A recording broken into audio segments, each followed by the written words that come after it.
ये क्या, जेसन तो किसी से फोन पे बात करने में लगा हुआ है, लेकिन जेल में इसके पास मोबाइल कहाँ से आया? आखिर वो कौन है जो जेसन से मिला हुआ है और ये इतनी देर से किससे बात करने में लगा हुआ है? जेसन को देखकर लग रहा है कि ये जेल में भी सभी का बॉस बना हुआ है। लगता है जेसन पुलिस वाले से भी नहीं डरता, या फिर जेसन सारे पुलिस वाले को भी अपने साथ मिला लिया है।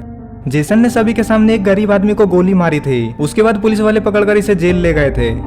कहीं जेसन जेल में रहकर अज्जू भाई से बदला लेने का तो नहीं सोच रहा? हो सकता है जेसन किसी से मिलकर अज्जू भाई को मारने की कोई प्लान बना रहा हो। एक कैदी चुपचाप जेसन का सारा बात सुन रहा होता है। इधर अरे ये क्या, ये तो मिस्टर मीट है। मिस्टर मीट इधर उधर देखने में क्यों लगा हुआ है? लगता है मिस्टर मीट को कुछ दिखाई दिया है। अरे ये क्या, यहाँ पे तो रेड क्रिमिनल है, लेकिन रेड क्रिमिनल यहाँ पे क्या कर रहा है और ये मिस्टर मीट से छिप क्यों रहा है? आखिर ये अकेले मिस्टर मीट के घर पे क्या करने आया है? अगर मिस्टर मीट ने इसे देख लिया तो इसे काट कर बाजार में बेच देगा। इसे जल्दी ही यहाँ से भाग जाना चाहिए, इससे पहले कि मिस्टर मीट इसे देख ले। अरे ये क्या, यहाँ पे तो ग्रीन क्रिमिनल को मिस्टर मीट ने कैद कर रखा है और उसके साथ एक छोटी सी बच्ची भी है जिसे उसने पिग बना दिया है। तभी ग्रीन क्रिमिनल रेड क्रिमिनल से कहता है, दोस्त हम लोगों को जल्दी से बाहर निकालो, इससे पहले कि मिस्टर मीट यहाँ पे आ जाए। अगर मिस्टर मीट यहाँ आ गया तो वो तुम्हें भी पकड़ लेगा। रेड क्रिमिनल को देखकर वो छोटी सी बच्ची रोने लग जाती है और रेड क्रिमिनल से कहती है, अंकल मुझे यहाँ से जल्दी बाहर निकालिए, इससे पहले कि वो मुझे बाजार में बेच दे। उस बच्चे की ये बातें सुनने के बाद रेड क्रिमिनल कहता है, अरे वो अब तुम लोगों का कुछ नहीं बिगाड़ पाएगा, क्योंकि अब मैं आ गया हूँ। अब तुम लोगों को डरने की कोई जरूरत नहीं है। मैं उस टकले को काट डालूंगा और पीस पीस करके चील कौओं को खिला दूंगा। रेड क्रिमिनल ये सब कह ही रहा होता है, तभी ग्रीन क्रिमिनल कहता है, अरे लगता है मिस्टर मीट इधर ही आ रहा है, तुम जल्दी से जाकर छिप जाओ, इससे पहले कि वो यहाँ आ जाए और तुम्हें देख ले और तुम्हें भी हमारे साथ ही बंद कर दे। ग्रीन क्रिमिनल की ये बातें सुनने के बाद रेड क्रिमिनल काफी ज्यादा डर जाता है और इधर उधर देखने लग जाता है। अरे ये क्या, रेड क्रिमिनल तो छिपने के लिए भाग गया। आपको क्या लगता है, रेड क्रिमिनल इन दोनों को छुड़ा पाएगा या फिर रेड क्रिमिनल खुद ही पकड़ा जाएगा? अरे ये क्या, रेड क्रिमिनल तो बोर्ड के पीछे आकर छिप गया है। लगता है अब इसे मिस्टर मीट नहीं ढूंढ पाएगा।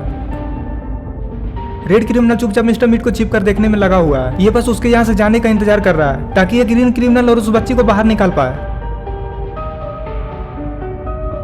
मिस्टर मीट इधर उधर देखने में लगा हुआ है, शायद उसे शक हो चुका है कि यहाँ पे कोई तो है। दरअसल मिस्टर मीट के घर के बाहर से कई सारे पिग चोरी हो चुके हैं, इसलिए वो अब कुछ दिनों से अपनी पिग पे काफी ज्यादा ध्यान रखता है। अरे ये क्या, मिस्टर मीट कहाँ जा रहा है? कहीं इसने रेड क्रिमिनल को देख तो नहीं लिया? अगर मिस्टर मीट ने रेड क्रिमिनल को देख लिया तब तो रेड क्रिमिनल काफी बड़ी मुसीबत में फंसने वाला है। अरे ये क्या, मिस्टर मीट ने तो रेड क्रिमिनल को सच में देख लिया है और रेड क्रिमिनल के सिर पे काफी जोर से मार देता है और रेड क्रिमिनल वहीं पे बेहोश होकर गिर जाता है। अरे ये क्या, रेड क्रिमिनल को मिस्टर मीट घसीटते हुए कहाँ लेकर जा रहा है? अब तो ग्रीन क्रिमिनल के साथ साथ रेड क्रिमिनल भी फंस चुका है। अरे ये तीनों क्रिमिनल जेल में क्या कर रहे हैं? अब इन तीनों ने ऐसा क्या कर दिया जिसके लिए इन तीनों को जेल में रखा गया है? अरे ये क्या, ये तो जेफ द किलर है और जेफ द किलर के अड्डे पे ये तीनों क्रिमिनल क्या कर रहे हैं? कहीं जेफ द किलर इन तीनों क्रिमिनल को कैद करके तो नहीं रखा है? जेफ और उसके बॉडीगार्ड आपस में बात करने में लगे हुए हैं। तभी जेफ द किलर अपने बॉडीगार्ड से कहता है, उन तीनों का भी यही हाल करना जो इस इंसान का करोगे। जेफ की ये बातें सुनने के बाद वो इंसान काफी जोर जोर से चिल्लाने लगता है।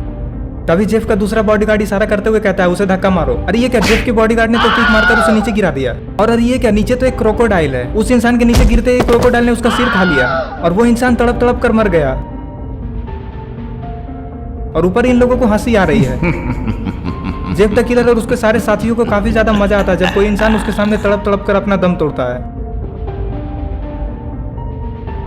तीनों क्रिमिनल को उस मरते हुए इंसान की चीख पुकार सुनाई देती है, लेकिन अभी ये तीनों कुछ नहीं कर सकते क्योंकि जेफ ने इन तीनों को भी कैद करके रखा है। तीनों क्रिमिनल आपस में बात करने में लगे हुए हैं कि आखिर हम लोगों को यहाँ से कौन छुड़ाने आएगा, हम लोग जेफ द किलर के चंगुल से कैसे बचकर निकलेंगे। येलो क्रिमिनल कहता है, अगर जल्दी से कोई हम लोगों को बचाने के लिए नहीं आया तो जेफ द किलर हमारा भी वही हाल करेगा जो उस इंसान का किया, और फिर हम कुछ नहीं कर सकेंगे और एक एक करके तीनों मरेंगे। यहाँ से बाहर निकलने के बारे में जल्दी से कुछ सोचो, हम लोग कैसे यहाँ से बाहर निकलेंगे? आज रात तक का ही हमारे पास टाइम है। ये तीनों आपस में बात कर ही रहे होते हैं, तभी किसी के आने की आवाज सुनाई देती है। अरे ये क्या, जेफ द किलर तो इन तीनों का सारा बात सुन लिया है और हंसने में लगा है।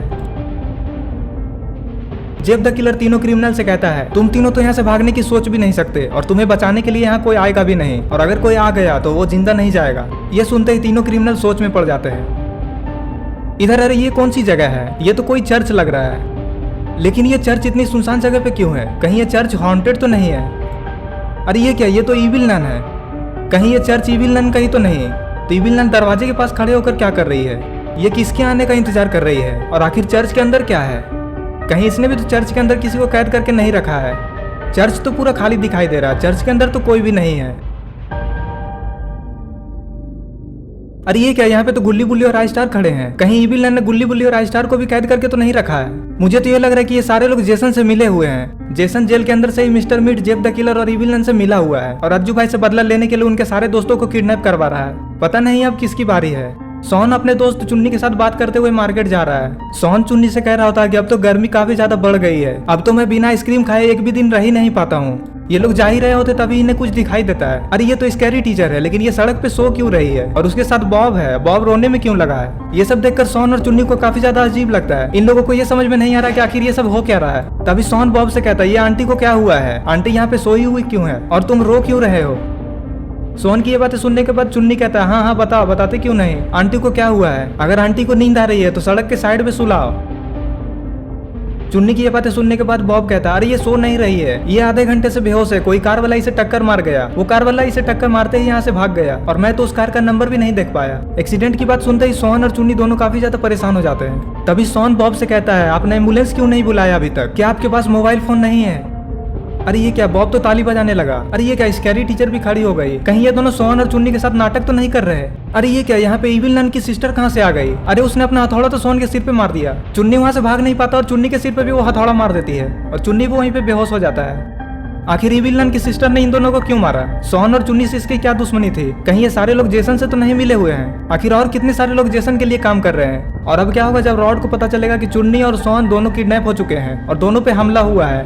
और अब क्या करेंगे अज्जू भाई और रॉड जब उन्हें पता चलेगा कि गुल्ली बुल्ली राइस्टार और उसके साथ सारे क्रिमिनल्स भी किडनैप हो चुके हैं। और अब क्या होगा इन सारे लोगों का, सारे लोग तो दुश्मनों के कैद में हैं। और अब कौन बचाएगा इन सारे लोगों को, क्या अज्जू भाई और रॉड दोनों मिलकर इन सारे लोगों को बचा पाएंगे या उन दोनों को भी जेसन किडनैप करवा देगा। आखिर कौन आएगा इन सारे लोगों को बचाने, ये सब हम लोग देखेंगे पार्ट 2 में। पार्ट 2 देखने के लिए इस वीडियो को लाइक करें, चैनल को सब्सक्राइब करके बेल आइकन को ऑल नोटिफिकेशन में ऑन करना ना भूलें। और ये रहे पिछले वीडियो के सारे कमेंट्स, अगर आपका नाम इसमें नहीं आया तो आप इस वीडियो के नीचे जाकर कमेंट कर दें ताकि आपका कमेंट्स अगले वीडियो में दिखाया जाए।